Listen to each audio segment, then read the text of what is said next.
Good morning বন্ধুরা, কেমন আছেন সবাই? আশা করি সবাই অনেক অনেক ভালো আছেন। আমিও ভালো আছি। তো দেখুন বন্ধুরা, পুজো তো এসেই গেল, আর মাত্র 3 দিন বাকি বন্ধুরা পুজোর।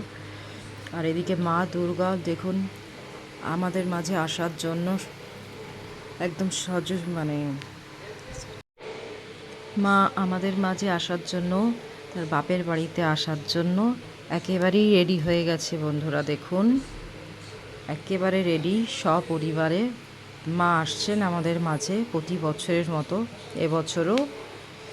কিন্তু বন্ধুরা, সবাই তো অনেক খুশি যেহেতু পুজো আসছে বা এসেই গেছে পুজো, আর মাত্র 3 দিন বাকি।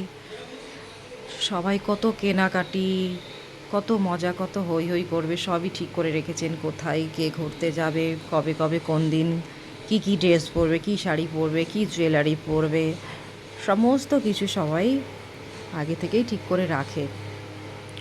কত পরিশ্রম করে সবাই পুজোর আগে, প্যান্ডেল তৈরি করে। যেহেতু মা আসছে, কত মাস ধরে 2-3 মাস ধরে তৈরি হয় প্যান্ডেলগুলো। তারপরে বন্ধুরা দেখুন, এত আসার পরে দেখুন বন্ধুরা, এত আশা করে তারপরে দেখুন কি অবস্থা বন্ধুরা পুজোর মুখেই। সেটা আপনারা সবাই জানেন যে পুজোর মুখেই হঠাৎ করেই গত মঙ্গলবারই দেখুন বন্ধুরা 5 ঘন্টার বৃষ্টিতে কি অবস্থা পুরো কলকাতাতে যত হসপিটাল আছে, এনআরএস থেকে শুরু করে যত হসপিটাল, সব হসপিটালে নিচেতে জল ঢুকে গেছে, সবাই জানেন, আপনারা দেখতে পাচ্ছেন। তো প্রতি বছর কেন জানি না, মা আসার আগেই কম বেশি, মা আসার আগে এবং মা চলে যাওয়ার পরে কেন জানি না এরকম কিছু কিছু দুর্যোগ আসে আমাদের মাঝে, জানি না কেন। এটা তো কলিযুগ, জানি না কেন এমন হচ্ছে। দেখুন বন্ধুরা, কোথাও কোথাও তো অনেক হাঁটু সমান জল, কোথাও কোমর সমান জল। এত জলের মধ্যে আপনারা জানেন, খবর দেখছেন সবাই, কী যে অবস্থা হচ্ছে, কী কষ্ট মানুষের। আর যারা অসুস্থ রুগী, যারা হসপিটালে আছেন, তাদেরকে কীভাবে অন্য জায়গায় স্থানান্তরিত করা হচ্ছে, সরানো হচ্ছে। অসুস্থ রুগী স্যালাইন হাতে, তাদেরকে কীভাবে জলের মধ্যে থেকে অন্য জায়গায় নেওয়া হচ্ছে, এগুলো সবাই খবরে দেখতে পাচ্ছেন। সত্যি বন্ধুরা, খুব দুঃখের বিষয় এগুলো, খুব দুঃখনীয় ব্যাপার। তার মধ্যে দেখুন কত বৃষ্টি।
একে তো এত জল উঠে গেছে, কত কত জল উঠে গেছে, মানুষের নিচের তলাতে জল উঠে গেছে, জল ঢুকে মানুষের কত ক্ষয়ক্ষতি হয়েছে।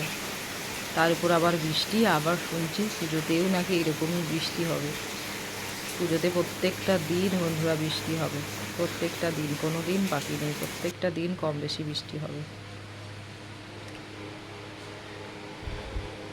তো এবার মনে হয় মানুষ আর মাকে দর্শন করতে যেতেই পারবে না, এবার যা খবরে শুনছি বন্ধুরা। দেখুন জলের কি অবস্থা। কলকাতাতে একতলাতে জল ঢুকে গেছে, কত মানুষের কত ক্ষয়ক্ষতি হয়েছে, কত বইপত্র নষ্ট হয়ে গেছে, কত মানুষের কত ক্ষতি হয়েছে পুজোর মুখে, কত মানুষ কত মাল তুলেছে, কত টাকা খরচ করেছে, কত ক্ষতি হয়েছে মানুষের।